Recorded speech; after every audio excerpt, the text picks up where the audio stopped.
Hi guys, and welcome back to my channel. Today we're going to be looking at this galah. Now this is a very bright pink bird, and if you guys are struggling with feathers of this colour or this variety, or if you're drawing something else that has bright colours like this and you're struggling with shadows and all of that aspect, then this is going to be the video for you, so carry on watching.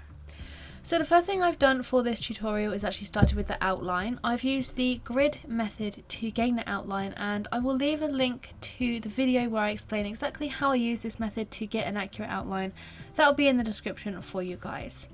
The reference photo for this guy was also taken from Pixabay, so I'll leave that linked in the description if you want to have a look at the reference and maybe follow along and try this out for yourself as well. So before we get into the main bulk of this particular video and this tutorial of sorts, which is the feathers and creating those shadows and using various different wild colours, I'm just going to start off by telling you guys exactly what I've done here. So I've drawn the eye as I usually do when I start a bird, because I don't like to start animals that don't have eyes because I just find it incredibly freaky. Anybody else?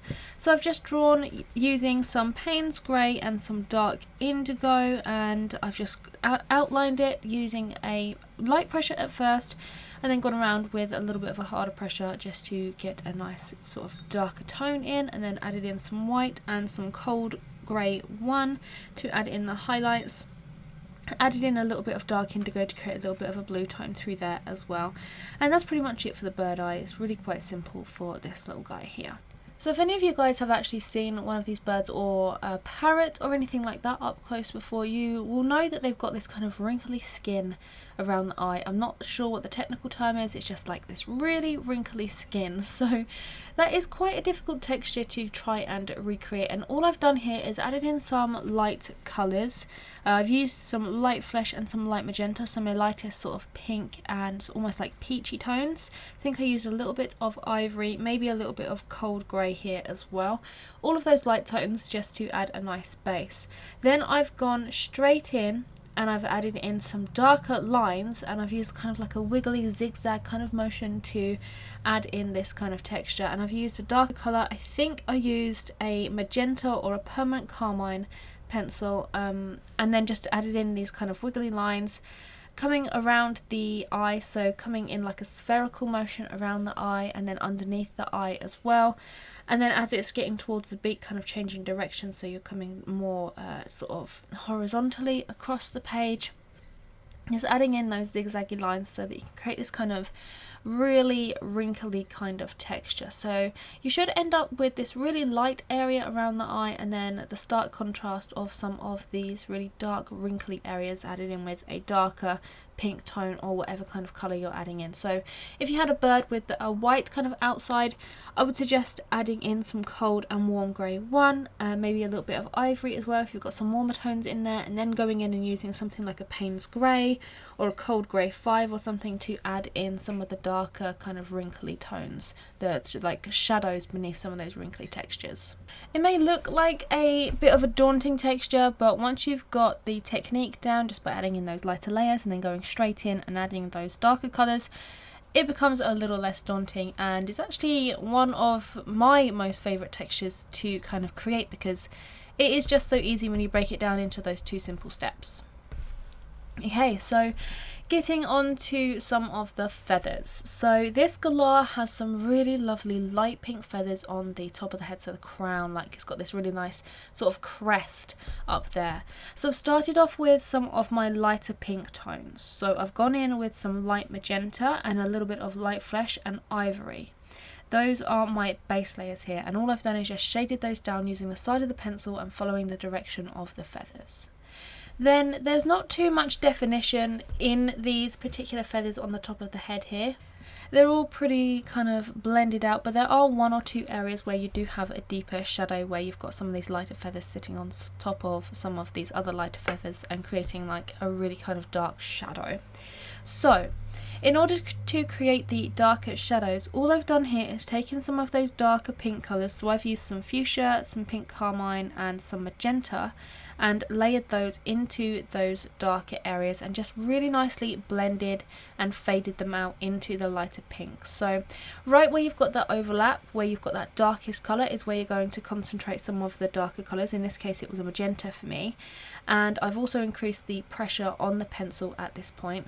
And then as I'm getting out towards the lighter end of the feather, I'm just lifting the pressure off the pencil and using somewhat of the lighter tones to try and help blend it together. So I've also used some light magenta to go over these darker colours to help to blend everything, as well as a white pencil as well to try and help smooth everything together. For some of the lighter feathers where you've got a little bit of texture but it's not like really dark intense shadow, all I've done is just gone in with those lighter colours again, but just layered them up and increased the pressure on the pencil a little bit more. So I'm just using that light magenta with a little bit of a harder pressure through the wrist and layering that down, and also creating some tiny little lines going in the direction of the feather to kind of create a little bit of variety in the texture, because you don't want everything to look really nice and smooth. You do want a bit of texture in there, and just adding in a few lines, especially coming from a darker shadowed area. So as you can see on this piece, I've got a little bit of a darker ring around the outside of the eye, around that wrinkly skin, and I've just used the darker pencils just to gradually lift up into those lighter pink feathers.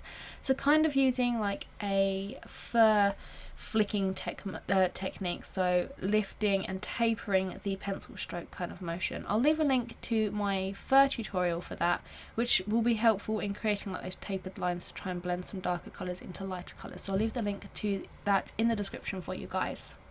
The beak of the bird was just created using some light tones of the cold grey, some dark sepia, some earth green, a few pink pencils, a few purple pencils for shadows and everything. I'm not going to go into too much detail on that because that is a very unimportant aspect for this particular video that I want to bring to you guys. So let's turn our attention back to the pink feathers. So underneath the eye and around the beak, the feathers get a lot darker.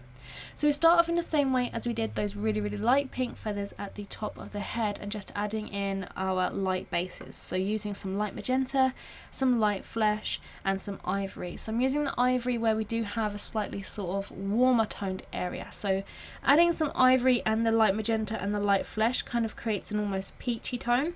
Whereas just using the light magenta by itself and blending with a little bit of white is a little bit of a cooler tone, it has a little bit of blue in it. So we want to use those ivory tones for the warmer areas of the bird. And you can find those on your reference photo just by having a good look at it, have a real good in-depth look, even use a colour picker on something like Photoshop to see if there's any kind of underlying tones. I've also got a video on that which I will leave as a card up above for you guys if you want to check that out. So you want to start off with that lighter base, and then we're going to go in for the bit underneath the eye here. There wasn't very many kind of distinguished feathers, so we just kind of blended in some lighter colours, gradually getting darker, and then adding in some of those darker colours like the fuchsia and the magenta, where we do have a few shadows and a few like little divoted up feathers, little parts in the feathers that you can see as well through there. But on the next bit underneath there are a few more defined feathers. So we start off with that base of ivory, cold grey one, and a little bit of the light magenta, and then I've gone in with some fuchsia and some magenta and defined some of those darker areas first. So I'm going in a little bit of a different method with this. So we're adding in the lights, then going straight in and adding the shadows, and then we're going to fill in the mid-tones. So as we are filling in the mid-tones of the feathers and blending everything together, you want to make sure that you do continue to darken the darker shadowy areas of those feathers. And we're just going to darken those by increasing the pressure on our darker pencils, so using some magenta, permanent carmine, all of those really lovely deep pink colours. But to help to darken the shadow even more and to prevent it from getting muddy, what we're actually going to do is add in some dark indigo.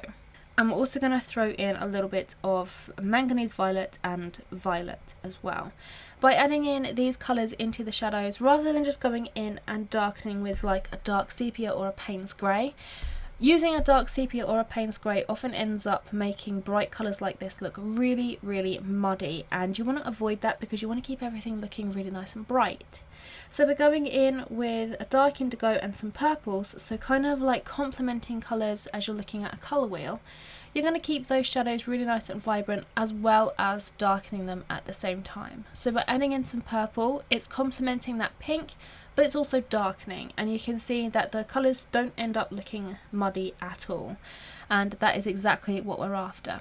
So we're pairing up that magenta, that really dark pink, with some purple and then some dark indigo as well to really darken it in some certain areas.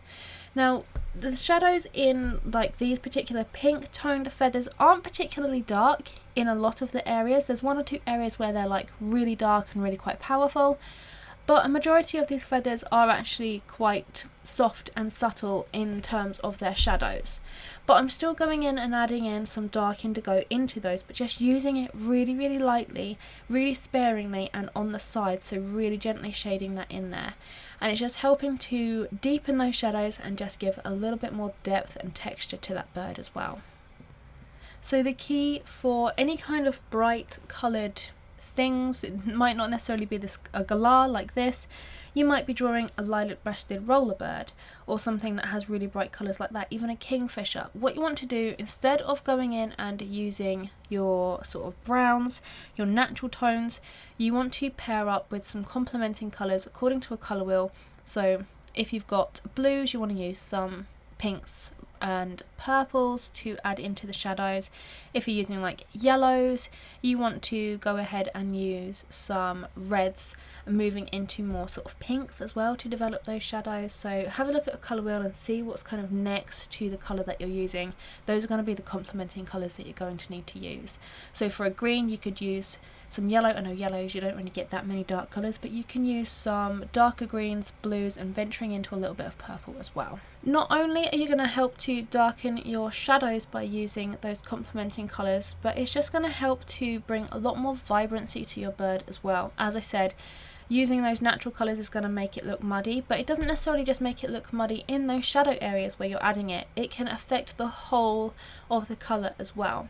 So by using a little bit of purple here and there in your lighter areas as well, so you could use a darker purple and you can blend it with the white, you're going to help to add a little bit of an iridescent nature to feathers and to different textures as well. So you can apply this technique to not necessarily feathers, but also to fur, although you don't really often find pink coloured fur in nature, so this would mainly apply to feathers.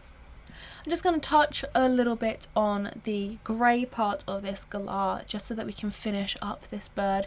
I employed the same technique as we did for the pink feathers. I added a base down and then went in and added some darker areas. But for these ones, instead of going in and using a white pencil or anything to distinguish all of the like lighter areas in between these little feathers, because they were kind of scalloped shapes, I instead went through and left a little bit of a white line between some of the feathers here. Now this was quite an easy technique, and it actually did speed up the process of drawing this bird, and it actually gave a really nice effect as well. I decided to develop the shadows on the grey area again, like I did with the lower half of the pink feathers. Just adding in some shadows and then going through and developing some of the mid-tones a little bit more. By doing that, it allowed me to blend a little bit of like a cold grey one into those areas that I had previously left white. So I wasn't just leaving the paper white there, I was actually adding some coloured pencil down on that towards the end there. And for the shadows on these feathers, I did actually use a lot of the dark indigo rather than just developing and toning with the greys themselves. And a little bit of Payne's grey. So because the grey feathers are kind of a little bit more sort of muted in tone, I did go through and add in various different darker tones of cold grey 5, Payne's grey, and dark sepia. But to help to tie in the shadows from the pink to this grey, I actually did go through and add in a lot of dark indigo, not necessarily just to the darker areas, but also to the grey feathers themselves as well. Now this is a really good thing to do if you're working on two completely different colours like this. It's a really good idea to use one colour that you can use in both areas so that you can pull them both together. Otherwise they kind of look a little bit distant and a little bit abstract from each other. But by adding in a little bit of that dark indigo, it enables these two areas to really come together, and the blue tones in the grey feathers here, you can really see the connection to some of the pink tones where you've added in a little bit of shadow with the dark indigo, and even just shaded or glazed a little bit of the dark indigo over the top of the pink feathers there. But that is pretty much it for this tutorial. As I said at the beginning, it's not really a tutorial for this particular bird. It's more of a tutorial helping you guys to develop some shadows in a few more of the sort of unnatural colours, and also just helping you guys with shadowing your feathers as well. So I hope that this has helped you if you are drawing your own fancy coloured birds. Make sure that you share them with me on Instagram if you are drawing them, because I love to see people attempt really wild birds like this and using unusual colours with their coloured pencils when they're completing wildlife portraits. So make sure you tag me over on Instagram so I can see all of those gorgeous birds. If you do want to follow along with this tutorial in real time, it is available over on my Patreon and on my website. I'll leave the links to both of those in the description below for you. And yeah, that's pretty much it for this one. I really hope that you have learned something from it, and I'll see you guys next week. Bye!